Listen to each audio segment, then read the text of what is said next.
जय श्री कृष्ण. कधी असं झालं आहे का की तुम्ही काहीतरी विचार करत आहात पण मन मात्र कुठेतरी दुसरीकडे धावतंय? तुम्हाला वाटतं की मन शांत राहावं, पण ते तुम्हाला आणखीनच त्रास देत आहे. जणू काही हे तुमचं मन नसून तुमचा सर्वात मोठा शत्रूच बनला आहे, जो तुमच्या आयुष्यातून प्रत्येक आनंद आणि शांतता हिरावून घेत आहे.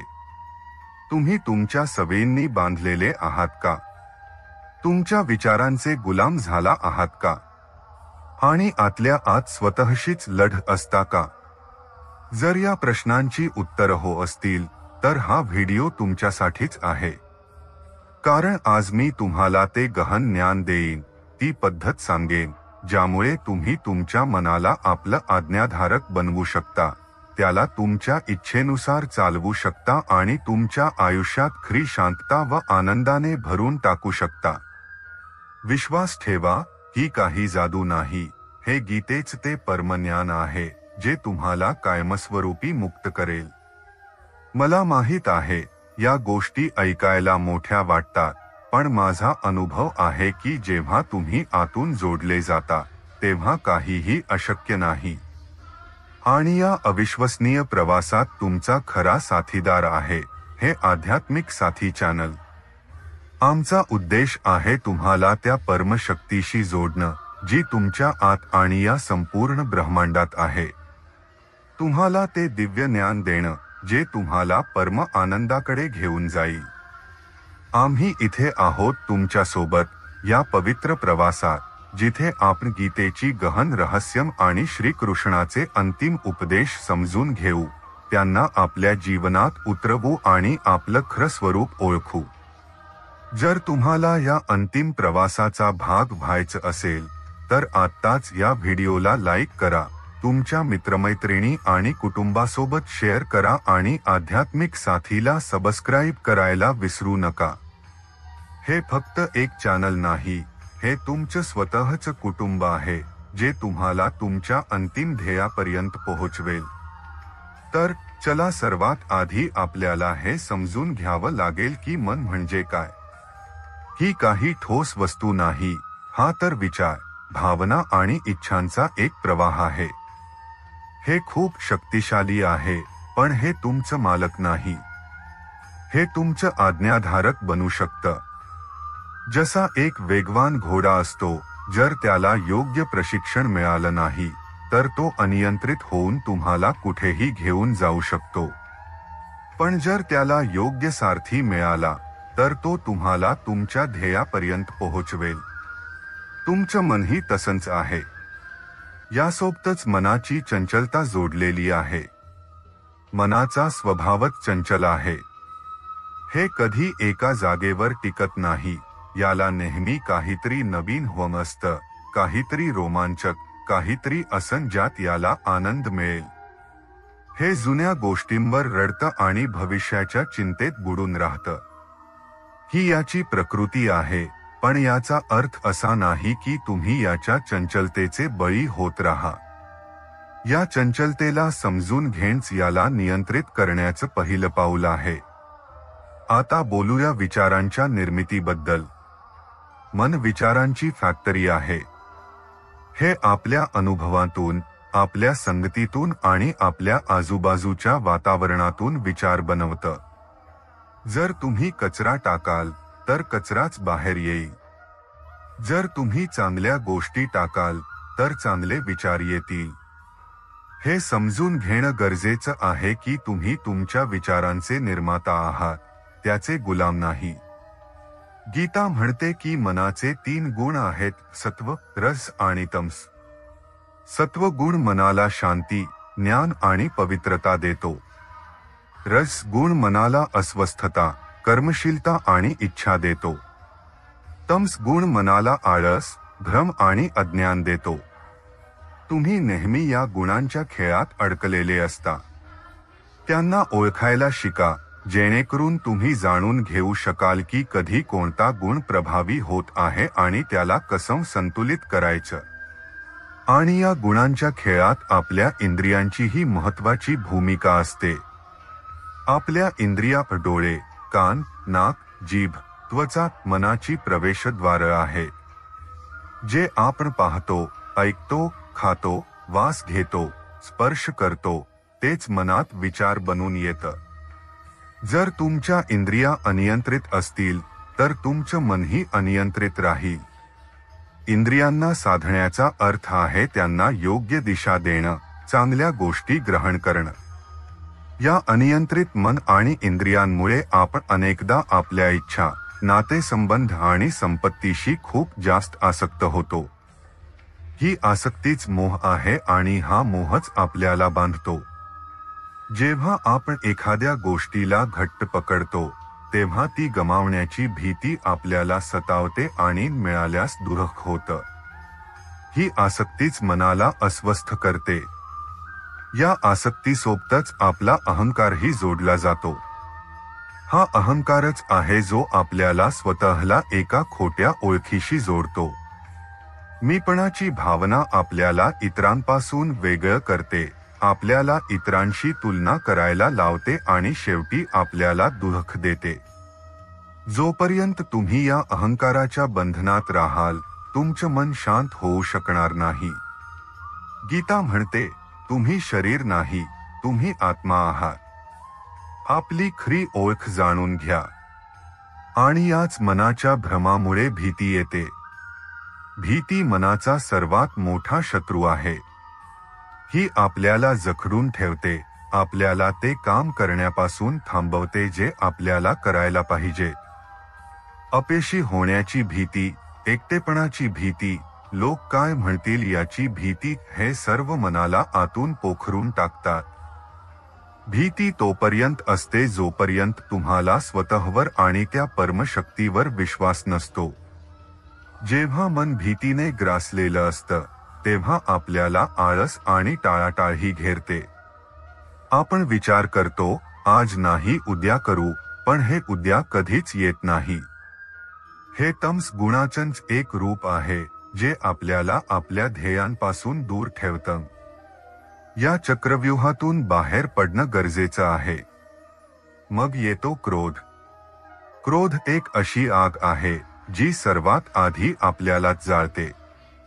हा नातेसंबंध तोडतो, मनाची शांती भंग करतो आणि आपल्याला अशी कामं करायला भाग पाडतो ज्यांचा नंतर पश्चाताप होतो.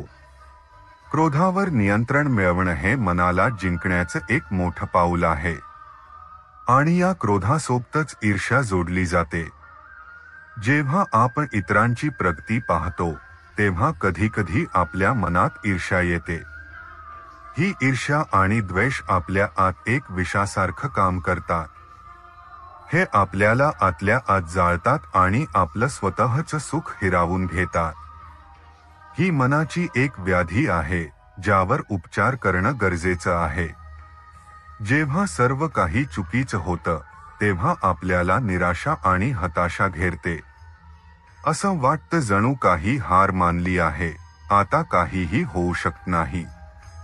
पण हा मनाचाच खेळ आहे. गीता म्हणते, जो पडूनही उठतो तोच योगी आहे. हार मानणं एक भ्रम आहे, कारण तुमची आत्मा कधीच हारत नाही. हे सर्व मनाचे ते जाळे आहेत जे आपल्याला आपल्या क्षमतेपासून दूर ठेवतात. तर आता प्रश्न हा आहे की या सगळ्यांमधून बाहेर कसं पडायचं? मनाला कसं जिंकायचं? मनाला जिंकण्याचं पहिलं सूत्र आहे अभ्यास. जसा एक खेळाडू रोज सराव करतो तसंच तुम्हाला तुमच्या मनाला साधण्याचा रोज अभ्यास करावा लागेल. रोज 5 मिनिट ध्यान करा, रोज तुमच्या विचारांचं निरीक्षण करा. निरंतर प्रयत्नच यशाची गुरुकिल्ली आहे. यासोबतच येतं वैराग्य. त्याचा अर्थ जग सोडून जाणं नाही, तर अनासक्तीचा अभ्यास करणं आहे. वस्तूंवर प्रेम करा, काम करा, पण त्यांना चिकटून राहू नका. फळाची इच्छा सोडून द्या, परिणाम ईश्वरावर सोडा. हेच वैराग्य तुम्हाला स्वातंत्र्य देईल. आणि या वैराग्यात सहाय्यक आहे विवेक. ही आहे योग्य आणि अयोग्य, सत्य आणि असत्य, चांगले आणि वाईट याची ओळखण्याची शक्ती. जेव्हा तुम्ही विवेकाने काम करता तेव्हा तुमचं मन गोंधळत नाही आणि तुम्ही योग्य निर्णय घेऊ शकता. आपल्या विवेकाला जागृत करा. आपण इतरांबद्दल खूप विचार करतो, पण कधी स्वतःबद्दल विचार करत नाही. रोज 5 ते 10 मिनिटं आत्मचिंतन करा. स्वतःला विचारा, मी कोण आहे? माझ्या इच्छा काय आहेत? मला कुठे जायचं आहे? जेव्हा तुम्ही स्वतःला खोलवर समजून घेता, तेव्हा तुमचं मन शांत होतं. आणि ही शांती टिकवून ठेवण्यासाठी सजगता गरजेची आहे. भूतकाळ निघून गेला आहे, भविष्यकाळ अजून आलेला नाही. आयुष्य तर वर्तमानात आहे. सजगतेचा अर्थ आहे या क्षणात जगणं. जे तुम्ही करत आहात ते पूर्ण लक्ष देऊन करणं. प्रत्येक श्वासाला अनुभवा, प्रत्येक क्षणात जगा. जेव्हा तुम्ही या क्षणात पूर्णपणे उपस्थित असता, तेव्हा तुमचं मन शांत होतं. जीवनात अनेकदा अशा परिस्थिती येतात, ज्या आपल्या नियंत्रणात नसतात. अशा वेळी स्वीकारण्याची भावना खूप गरजेची आहे. याचा अर्थ आहे जे आहे त्याला तसंच स्वीकारणं. स्वतःला स्वीकारा, आपल्या कमतरतांसहित. इतरांना स्वीकारा, त्यांच्या मर्यादांसहित. जेव्हा तुम्ही स्वीकारता, तेव्हा तुमच्या आत एक शांती येते, जी लढाईतून मिळू शकत नाही. या स्वीकारण्यासोबतच क्षमा पण खूप गरजेची आहे. आपल्या मनात अनेकदा जुन्या गोष्टी, जुन्या चुका आणि लोकांच्या वाईट गोष्टी घर करून राहतात. क्षमा करण्याची भावना एक मोठं ओझं आहे. स्वतःला माफ करा, आपल्या जुन्या चुकांसाठी. इतरांना माफ करा, ज्यांनी तुम्हाला दुःख दिलं. जेव्हा तुम्ही माफ करता, तेव्हा तुम्ही भूतकाळाला सोडून देता आणि तुम्ही मुक्त होता. जर ही गोष्ट हृदयाला स्पर्श करत असेल, तर कमेंटमध्ये मी माफ करतो असं नक्की लिहा. जेव्हा आपण इतरांना माफ करतो, तेव्हा आपण कृतज्ञ होतो. कृतज्ञतेचा अर्थ आहे तुमच्याकडे जे आहे त्याची कदर करणं. तुमच्या आयुष्यातील त्या लहान सहान गोष्टींसाठी कृतज्ञ राहायला शिका. जेव्हा तुम्ही कृतज्ञ असता, तेव्हा तुमचं मन नकारात्मकतेतून सकारात्मकतेकडे वळतं. आणि या संपूर्ण प्रवासात सत्संग खूप महत्वाचा आहे. तुमचं मन त्या वातावरणाने खूप प्रभावित होतं, ज्यात तुम्ही राहता. सत्संगाचा अर्थ आहे चांगल्या लोकांसोबत राहणं, अशा लोकांसोबत जे तुम्हाला वर उचलतील, जे तुम्हाला सकारात्मक विचार देतील. जशी संगत तशी रंगत. तुमच्या आध्यात्मिक साथीला तुमच्या जीवनात शोधा. कर्म फक्त काम करणं नाही. निष्काम कर्माचा अर्थ आहे आपलं कर्म पूर्ण प्रामाणिकपणे करणं, पण फळाची चिंता न करणं. तुमचा अधिकार फक्त कर्मावर आहे, फळावर नाही. आपली नियत शुद्ध ठेवा. जेव्हा नियत शुद्ध असते, तेव्हा कर्म आपोआप योग्य दिशेने जातं आणि त्याचं फळही चांगलंच येतं. आणि या कर्मासाठी इंद्रिय संयम खूप गरजेचा आहे. आपल्या इंद्रिया मनाची नियंत्रक आहे. इंद्रिय संयमाचा अर्थ आहे आपल्या इंद्रियांना साधून त्यांना योग्य दिशा देणं, चांगल्या गोष्टी ग्रहण करणं. जेव्हा तुमच्या इंद्रिया नियंत्रित असतील, तेव्हा तुमचं मन आपोआप शांत होईल. या आध्यात्मिक प्रवासात एक गुरु असणं खूप महत्वाचं आहे. गुरु तो आहे जो तुम्हाला तुमचा मार्ग दाखवतो, तुमचे भ्रम दूर करतो आणि तुम्हाला तुमच्या ध्येयापर्यंत पोहोचण्यास मदत करतो. आपल्या जीवनात एका अशा मार्गदर्शकाला शोधा. गुरुच्या मार्गदर्शनाखाली ध्यान हे मनाला शांत करण्याचं आणि शुद्ध करण्याचं सर्वात शक्तिशाली माध्यम आहे. रोज काही मिनिट ध्यान करा, आपल्या श्वासावर लक्ष द्या किंवा एखाद्या मंत्राचा जप करा. जेव्हा तुम्ही ध्यान करता, तेव्हा तुमचं मन शांत होतं, विचार कमी होतात आणि तुम्ही तुमच्या आतल्या शांततेला अनुभवू शकता. ध्यानातून भक्ती येते. भक्तीचा अर्थ आहे ईश्वराप्रती गहन प्रेम आणि विश्वास. जेव्हा तुम्ही ईश्वराला तुमची प्रत्येक गोष्ट समर्पित करता, आपले सुख, आपले दुःख, आपले कर्म, तेव्हा तुमच्या आतून भीती आणि चिंता संपून जातात. ही भक्तीच तुम्हाला खरी शांती आणि आनंद देते. आणि या सगळ्यासोबत येते समत्वची भावना. आयुष्यात सुख आणि दुःख येत जात राहतील. समत्वचा अर्थ आहे सुख आणि दुःखात समसमान राहणं. जेव्हा तुम्ही ना सुखात खूप जास्त आनंदी होता आणि ना दुःखात खूप जास्त अस्वस्थ होता, तेव्हा तुमचं मन नेहमी शांत राहतं. ही ती कला आहे जी तुम्हाला आतून अटूट बनवेल. आपण अनेकदा क्षणिक आनंदामागे धावतो, पण खरं सुख आतून येतं. ते कोणत्याही बाह्य गोष्टींवर अवलंबून नसतं. हे ध्यानातून, सेवेतून आणि ईश्वराशी जोडण्याने येतं. या चिरस्थायी आनंदाचा शोध घ्या आणि जेव्हा हे सुख मिळतं, तेव्हा तुम्हाला तुमच्या उद्देशपूर्ण जीवनाचं ज्ञान होतं. जोपर्यंत आपल्या जीवनाचं कोणतं मोठं उद्दिष्ट नसतं, तोपर्यंत आपण लहान सहान इच्छांमध्ये अडकलेले असतो. आपला खरा धर्म ओळखा, ते काम जे तुम्हाला आतून आनंद देईल आणि ज्यामुळे इतरांचंही भलं होईल.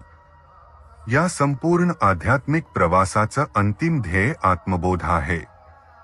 हे जाणून घेणं की तुम्ही खरंच कोण आहात, तुम्ही कुठून आला आहात आणि तुमचं खरं स्वरूप काय आहे. जेव्हा तुम्ही हे सत्य आतून अनुभवता, तेव्हा तुमचे सर्व भ्रम दूर होतात, सर्व भीती संपून जाते आणि तुम्ही परमशांतता प्राप्त करता. जीवनात अडथळे येतील, लोक तुम्हाला चुकीचं समजतील. अशा वेळी सहनशीलता खूप गरजेची आहे. याचा अर्थ आहे या अडथळ्यांचा सामना शांत मनाने करणं, विचलित न होता. हे तुमच्या आंतरिक शक्तीला वाढवतं.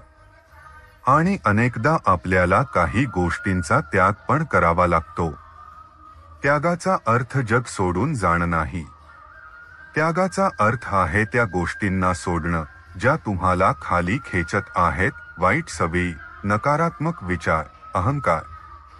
जेव्हा तुम्ही योग्य गोष्टींचा त्याग करता, तेव्हा तुम्ही हलका अनुभवता आणि पुढे जाता.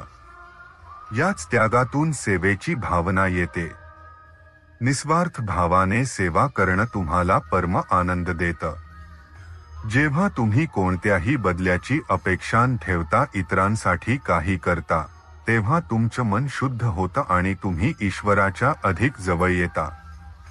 शेवटी विश्वास ही सर्वात मोठी शक्ती आहे. ईश्वरावर विश्वास ठेवा, स्वतःवर विश्वास ठेवा. हा विश्वासच तुम्हाला प्रत्येक अडचणीतून बाहेर पडण्याची ताकद देईल आणि तुम्हाला नेहमी योग्य मार्गावर ठेवेल. लक्षात ठेवा, जीवन हीच साधना आहे. हे काही एका दिवसाचं काम नाही. ही प्रत्येक क्षणाची साधना आहे. प्रत्येक कर्म, प्रत्येक विचार, प्रत्येक श्वास एक संधी आहे आपल्या आतल्या कृष्णाशी जोडण्याची. हा प्रवास कधी संपत नाही, हा फक्त अधिक खोलवर उतरत जातो. आता आपले डोळे मिटा आणि माझा आवाज आपल्या आत अनुभवा. एक खोल श्वास घ्या आणि हळूहळू बाहेर सोडा. आपलं पूर्ण शरीर सैल सोडा. अनुभव करा की तुम्ही या ब्रह्मांडाचा एक भाग आहात आणि तुम्ही एकटे नाही आहात. मी आत्मा आहे, मी शुद्ध आहे, मी पूर्ण आहे. अनुभव करा की तुम्ही त्या भीतीतून, त्या तणावातून, त्या आसक्तीतून, त्या अहंकारापासून, त्या ईर्षेपासून, त्या क्रोधापासून, त्या निराशेपासून पूर्णपणे मुक्त होत आहात. प्रत्येक नकारात्मकता तुमच्या शरीरातून बाहेर पडत आहे, जसा धूर हवेत मिसळून जातो. मी कृष्णाचा अंश आहे, मी प्रत्येक भीतीपेक्षा वर आहे, माझ्यावर ईश्वराचा आशीर्वाद आहे. बघा, एक दिव्य सोनेरी प्रकाश तुम्हाला चारही बाजूंनी वेढत आहे. हा प्रकाश तुमच्या आत समावत आहे, तुमच्या आत्म्याला प्रकाशित करत आहे, तुमच्या आतली सर्व नकारात्मकता धुवून टाकत आहे आणि तुम्हाला परम शांततेने भरत आहे. मी शांत आहे, मी स्थिर आहे, मी प्रेम आहे, मी शक्ती आहे. या शांती आणि शक्तीला आपल्या आत कायम ठेवा. अनुभव करा की तुम्ही त्या परम ऊर्जेशी जोडले गेला आहात, जी तुम्हाला प्रत्येक क्षणी सांभाळत आहे. हा प्रवास खोल आहे. हा तुमच्याकडून तुमचं सर्व काही मागेल, तुमचा आळस, तुमची भीती, तुमचा अहंकार, तुमच्या जुन्या सवयी, तुमचे सर्व भ्रम. पण त्या बदल्यात हा तुम्हाला ते देईल जे जगातील कोणतीही वस्तू देऊ शकत नाही, परमशांती, खरी आजादी आणि असीम आनंद. तुम्ही आज जे काही शिकला आहात ते आपल्या जीवनात उतरवण्याचा प्रयत्न करा. हे फक्त शब्द नाहीत, ही जीवन जगण्याची कला आहे, ही जीवन बदलण्याची पद्धत आहे. जेव्हाही तुम्ही स्वतःला डगमगताना पाहाल, जेव्हाही तुम्हाला वाटेल की तुम्ही हारत आहात, तेव्हा या गोष्टी आठवा. आठवा की तुमचा कृष्ण तुमच्या आतच आहे. तो तुम्हाला कधीही एकटं सोडत नाही.